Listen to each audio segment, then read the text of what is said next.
کویدن بو کی نکاح به نه کړي موبایل والا والی سړی والا موبایل والی دا گفت دی گفت وی دا زما خدای دا موبایل ولېګا سیمم پکې والا واچي وی پدې به ما سره خبره کې لا نکاح نه ده شوی او خبره شروع شوی او وته دې نه غشي ورلېږي هغه پیسې سو ته ویل کا دې لوډو ته لا بیل ورلېږي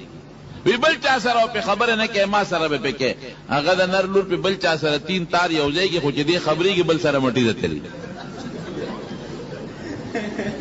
ډېر کیسونه مې ولیدل ډېر مې ولیدل دا داسې کنه دا خذ موبایل لګي لا دې نکاح نه ده شوی وسره دې کنیکشن برابر وسره پګینټو او هغه کافر بچی دا موبایل والا مخیاران دي هغه ولا پکې هغه دغه استې دی هغه پیکیجونه چې پرې چې دا پاکستانی مسلمان خو شرمو پیکیجونه رست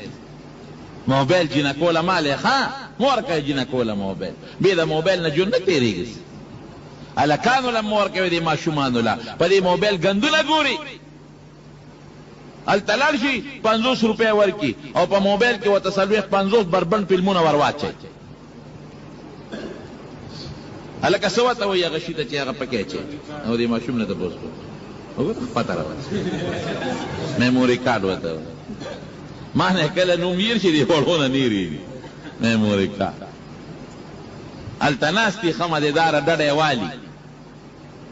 تبه کې تسبیح لري ودی پہچانا غشترا او میاس کې میموري کارت یو وخت شي چولیو لوبه جوړ کړل جنې پکور کې دنه په مصلا ناسترا تبه مراقبه د میاس کې بل سره کنیکشن په موبایل لګولي دا ګندګي ده دا کافر ارشي ګرانی کی پاکستان کې کمپیوټر او موبایل ارزانيږي دا څه ده کنه ده چې دا خلک نورم ګندګي زمارونو منگ دا حضور پاک پا طریقہ چے لال شنو منگ با خوشحالی زمون حیا با محفوظی زمون جن با محفوظی او که طریقہ دا پیغمبر نا جدا شوا او بے حیائیم شو روکلا نو دنیام تبا دا و خیرت خودے تبا نبی علیہ السلام مبارک فرمائی وی معراج کے میں یو تنور میولید تنور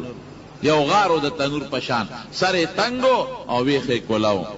او بربند سړی او خځې مې پکې ولیدل جبرئیل علیہ السلام نه تپوسو کې جدا څوک دی وی دا زناکار سړی او زناکارې خځې او د قبر عذاب دی نو سړی به ښځو ته نه ګوري حیا به کې او دی ورته شیشه غشتي هغې مو ته مخکاره کړې او ده مو ته شیشه غشتي چوزکي کې یو ځل ختلې وم ډېره مخکنۍ خبره مخامخ زنانه وی هغه زنانه مخ کاره کړو زه خو دې غا چې مې وکتل اوس یو غټ یو اوږدې ګیرې والا سړی دی ډنډۍ دغسې نیولې ده شیخ الاسلام و دا ګیرې د نوم نه اوږده وه ما چې اندازه واغېشته مې کاکا دا لاس دی چې دا ډنډۍ ته نیولې دی کې د څه چل دی لاس مې وله ښکته کړه مې دا لاس دې ښکته کړه سترګې یې پناه کړې وې مخامخ یې ښځې ته شیشه غشته دا ښځه مې خورې مخ دې پټ کړه ګناه ولې ګټه سوزکو کې پردو خزو ته بازار کې پردو خزو ته پلا رضی پردو خزو ته کته او خزو ځان جوړ کړي او تیار تابعداري ځان خشته کړي او بازارونو کې ګرځي سړیم زناکار او خزم زناکار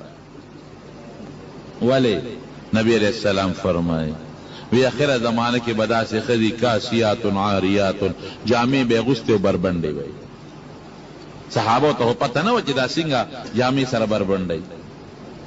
مائلات ممیلات پلار چیزی نو ځان بسړو ته مایل کوي سړي بزان ترا مایل کوي قربان شم د خپل پیغمبر مبارک نه سور لسو کاله مخکې چې سویل دي اوس هغه موجود دي مائلات خځې بزان سړو ته مایل کوي ممیلات سړي بزان ته مایل کوي او رؤوسهن کاسته وی سرونه به داسې وي لکه په عربو کې دا یو قسم مخان دي بوختي ورته وي دا قبان اوچتي داسې یو طرف ته راته وي پلا رضي نو دا سر به داسې کوک کړي چې دا خلک راته وګوري حضور پاک فرمایي دا ښځې زناکارې ښځې دي ښځه به هم سړي سره ګزاره کوي ښځه به هم د سړي حیا ته ګوري ښځه به هم د سړي پخلی کوي جامې به ولینځي او د خاوند د اجازت نه بغیر به نه کور ته هېڅوک به هم نه پرېږدي چې خاوند دې په چا خفه دی او دې کور ته پرېښود نو الله به دې تپوس کوي خاوند سره به شور نه کوي حدیث پاک کې راځي وی کم خاون چې ښځه خپل مقصد لو غوښتا او دا ورنرله نو دا از جنت فرشتې دې ښځې ته خیرې کوي. قاتلک الله، خدای دې هلاکه که دې خاوند دا خبره ولې نه منې؟ دا خو تا سره د یو څو ورځو مېلمه دی او درنه به جدا شي، مونږ له را روان دی. ښځه باندې مخ شته ګورې د خاوند زور هم وله کوي، چاپي به م وله کوي، ډوډۍ به م پخوي، د مېلمه خدمت به م کوي، جامې به ولینځي، کور به م وله صفا کوي. خاوند به م ظلم نه کوي چې د پلار په کور یې بندوي، نه هفته کې دننه که دا یو ځل پلار که راځي نو اجازت یې وله ورکړي. خاوند اجازت نه بغیر به بار نه وځي او نه به د بار څوک پرېږدي، پرده به کوي، ستر به کوي، اندامونه به پټ ساتي او د خاوند د بچو پوره خدمت به کوي. او د خاوند خبره حدیث پاک کې راځي، نبی علیہ السلام فرمایي وی چې خاوند ښځې ته آواز وکړي فوراً دې ورځي، که دا په تنور باندې ولیني ډوډۍ دې پرېږدي او دې سوځي، خو د خاوند خبره دې ومني. ډوډۍ که سوځي خو د خاوند مالي بربادي او دې وایي ډوډۍ ده، که وایي چې پرېږده ډوډۍ بیا دې مورد.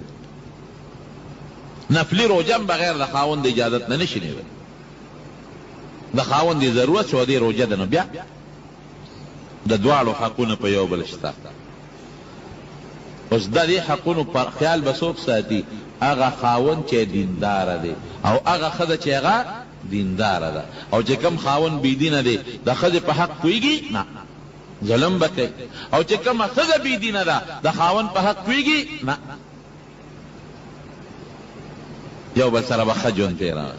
په واده کې دا رسمونه او دا غلط رواجونه ګنده د شریعت نه خلاف دې نه ځان ساتي. دا اوربلې موربلې په شریعت کې نشته، دا مه کوئ. او دا پالنګ د دنیا سړي وردن نه کې او د دنیا سړي ورشي او جنکې هغوی ته ګوري او لکان جنکو ته ګوري، نه خیر دی. که سړي په جنج دي دا جیز دي، که ښځې په جنج په پرده کې دي دا جیز دي. ښځه د عزت په شکل کې راولي دا جیز ده، په شریعت کې منع نه ده. که ته ډوډۍ ولیمه ورکې دا په شریعت کې جیز ده، منع نه ده، ثواب دی پکې، سنت ده. او ډمتوب پکې مه کوئ. دغسې ښکلي پروګرام ګوره، ادي ولی الله رور په واده کې دا پروګرام وشو، د دین خبرې ما م وکړې تاسو نو الله خوشحاله شو که نه شو؟ وایو نو خوشحالي د چا په لاس کې ده؟ د الله. دې له به خدای مستقبل کې خوشحالي ورکوي که نه. او چې ته ډمتوب وکې او ګډاو سندرې او ډمان راولې نو د یو 5 منټو 10 منټو ګنټې خوشحالي خو به تېره کې، لیکن